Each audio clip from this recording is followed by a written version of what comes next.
Let me tell you something most farmers only learn the hard way after they've already lost thousands of dollars, a full season, or worse, the health of their soil for years to come. There are certain crops that look like a great idea on paper. The seed catalog makes them sound profitable. Your neighbor swears by them. But the moment they hit your field, the clock starts ticking, and not in your favor. Today we're talking about 5 crops that can quietly, or not so quietly, destroy your harvest, drain your wallet, and leave your land in worse shape than when you started. These aren't obscure plants. Some of them are incredibly popular. That's exactly what makes them so dangerous. Let's get into it. Number 1, watermelon. Watermelon looks like a dream crop. Big, beautiful, high value at the market.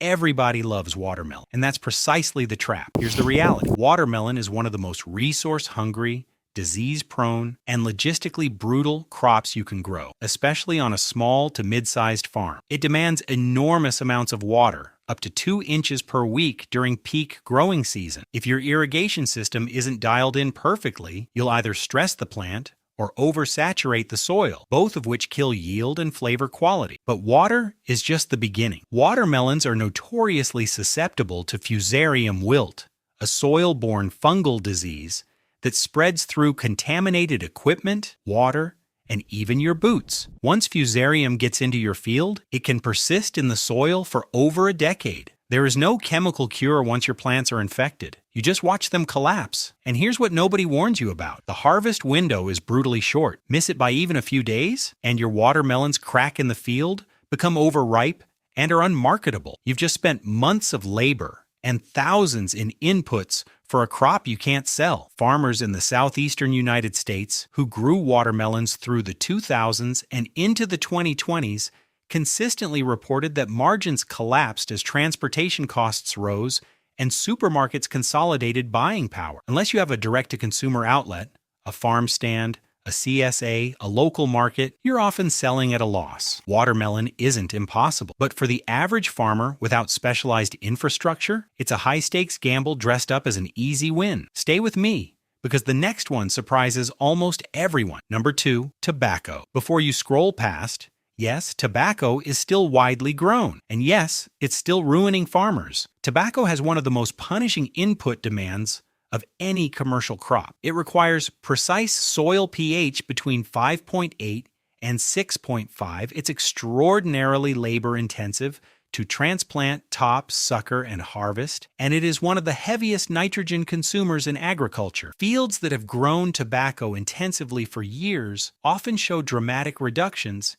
in organic matter and microbial diversity in the soil. But the bigger crisis is economic. The U.S. tobacco buyout program ended in 2004, and since then, contract farming arrangements have increasingly favored large corporations over small, independent growers. Prices paid to growers have remained stagnant or declined while input costs have surged. The USDA reported that flu-cured tobacco prices in recent years have put many small-scale growers below their cost of production. Then there's the market itself. Global tobacco consumption is declining in developed countries as health awareness rises and regulations tighten. If you're banking your farm's future on a crop with a structurally shrinking market, that's not farming, that's gambling. And the pest pressure? Devastating. Tobacco hornworms, aphids, flea beetles, and nematodes all specifically target tobacco. Managing them without significant chemical intervention is nearly impossible at commercial scale. Tobacco built economies.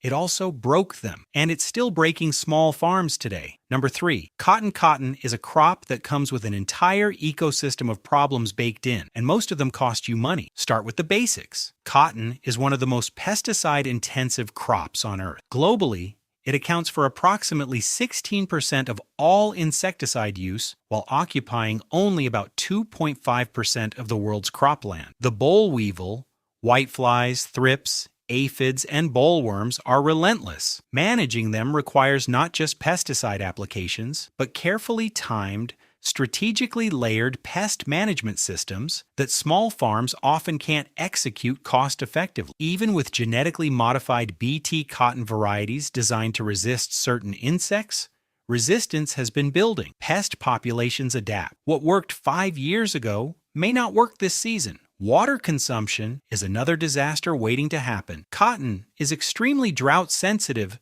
during flowering and boll development, yet it's commonly grown in semi-arid regions. Farmers in states like Texas and California have watched groundwater tables drop dramatically, driven in part by cotton irrigation demands. In parts of the Texas High Plains, the Ogallala Aquifer, a critical water source, is being depleted at rates that agricultural scientists describe as essentially irreversible on any human timescale. And then there's the market. Cotton prices are among the most volatile in agriculture, heavily influenced by global trade policy, Chinese demand, and currency fluctuations. A tariff announcement halfway around the world can wipe out your projected profit margin before the first bale is harvested. Unless you're farming at significant scale with access to ginning infrastructure, cotton is a crop that often costs more than it returns. You think that's bad? Wait until you hear about this next one. Number 4, soybeans, when planted without rotation. Here's one that'll raise some eyebrows,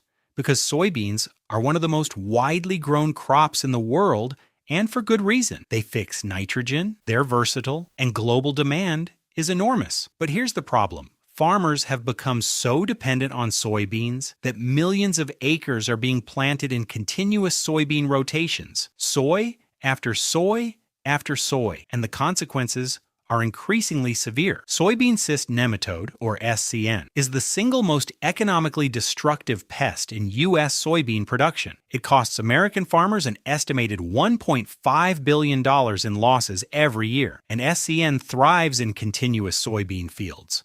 When you don't rotate, nematode populations explode. Many varieties that were once resistant have lost that resistance, because the nematode populations have shifted genetically. Beyond nematodes, continuous soybeans increase pressure from sudden death syndrome, white mold, and Phytophthora root rot, all of which are significantly worse in fields that never get a break from legumes. Soil compaction becomes more severe because soybean fields lack the structural diversity that rotational crops provide. Organic matter declines. Yield potential drops year over year. Farmers often chase this decline with more inputs, more fungicides, more nematicides, which eats directly into their margin. Soybeans aren't the enemy. Monoculture is. And the soybean has become the poster child for monoculture's slow-motion destruction. Number 5, corn, continuous monoculture. This one might be the most important of the entire list because corn is everywhere. It's subsidized,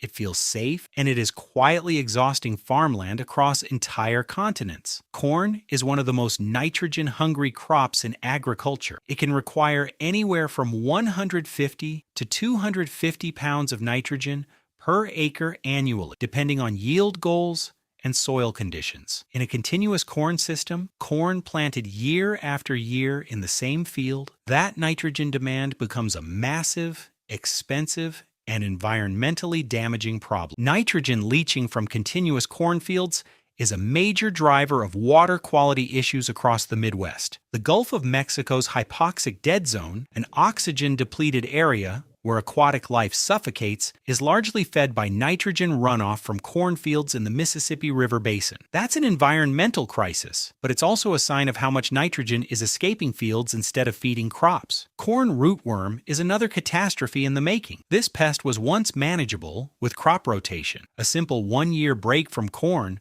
would collapse rootworm populations, but decades of continuous corn have pushed farmers toward rootworm-resistant GM traits, and those traits are now failing as rootworm populations develop resistance. Farmers are now applying soil insecticides again on top of trait-stacked seeds, doubling input costs, and yield drag is real. University research consistently shows that corn following corn yields 10 to 15% less than corn following soybeans or other rotational crops. Farmers chasing volume through continuous corn are often producing less per acre than they would with a simple rotation, while spending more to do it. The economic logic that drives continuous corn, stable prices, crop insurance structures, equipment efficiency, actually traps farmers in a system that degrades their most valuable asset, their soil. Here's what all 5 of these crops have in common. They're not evil plants, they're misused ones. Pushed beyond what land can sustain, planted in the wrong context,